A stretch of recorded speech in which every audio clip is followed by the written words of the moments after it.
My name is David Black. I'm a physical therapist at Orthopedic Rehab Specialists in Rockford, Illinois, and we're going to talk a little bit about the anterior cruciate ligament.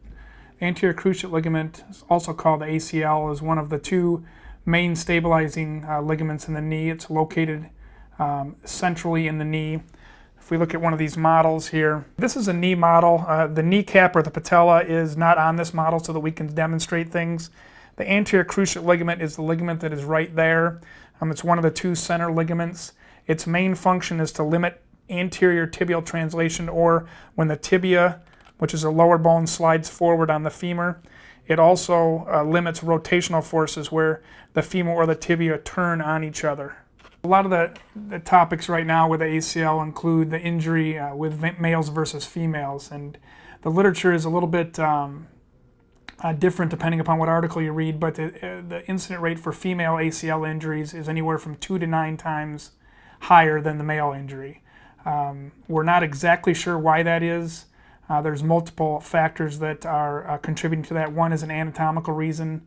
The intercondylar notch, which is the notch on the femur here, where that ACL sits, can be smaller.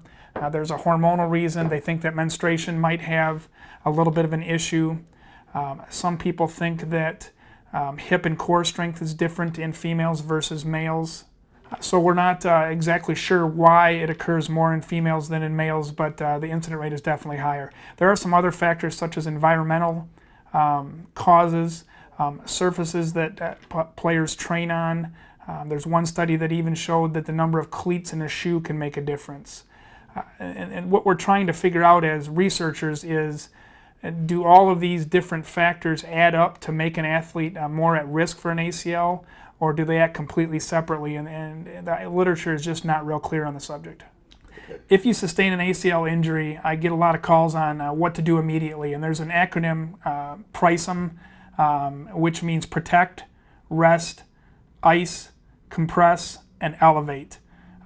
So obviously all of those things immediately is what you would want to do to try to minimize any damage from an acute ACL injury. We get a lot of questions as to whether I can get by without having surgery, whether I should have surgery, and there's multiple factors that go into making that decision. The first factor would be if you have a high-risk lifestyle.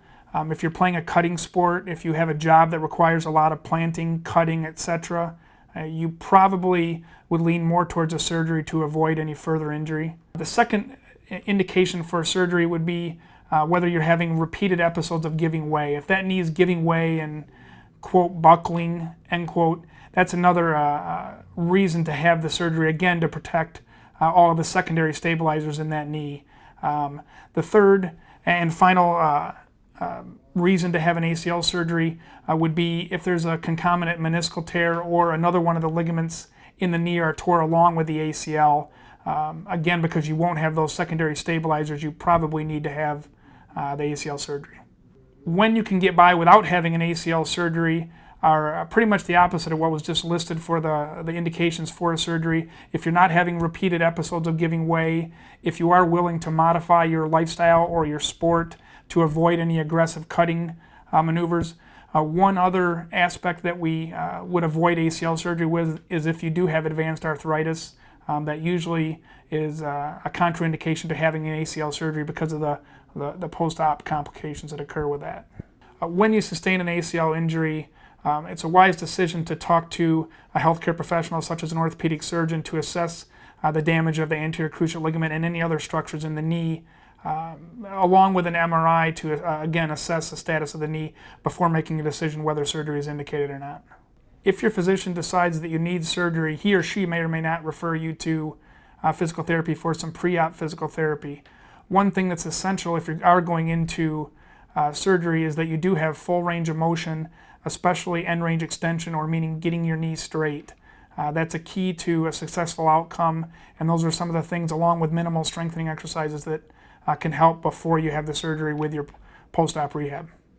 Once you are referred over to our clinic for post-op ACL rehab, we will work on decreasing your swelling and increasing your range of motion immediately. It's very critical with an ACL reconstruction to have full terminal extension as soon as possible. This just means that we really need to get the knee as straight as it will go quickly. Your physician may or may not give you an ice cooling unit that helps with the swelling. That, along with range of motion exercises, possibly electrical stimulation, and swelling control measures will be used immediately post-surgery. We will transition you to a full weight-bearing stage when 4 things are met. 1, minimal swelling is present. 2, you have full extension or the knee will go all the way straight. 3, there's no extension lag when we perform a straight leg raise, meaning the leg will lift straight up without bending at the knee. And 4, you have a normalized gait pattern. Okay. Once we have progressed a patient to full weight bearing, we progress these balance and weight bearing exercises based on a revascularization process. Depending upon what type of ACL reconstruction is performed, the new ACL that is put into the knee will need to get new blood supply from the body. And this occurs at various stages, and that's how we gauge what exercises we do at what certain times during the post-op regimen.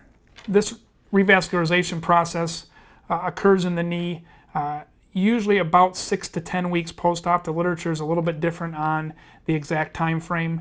At about 16 weeks post-op, the revascularization process is near complete, but the ACL does not look like a normal ACL with regards to vascularization until approximately 1 year post-op.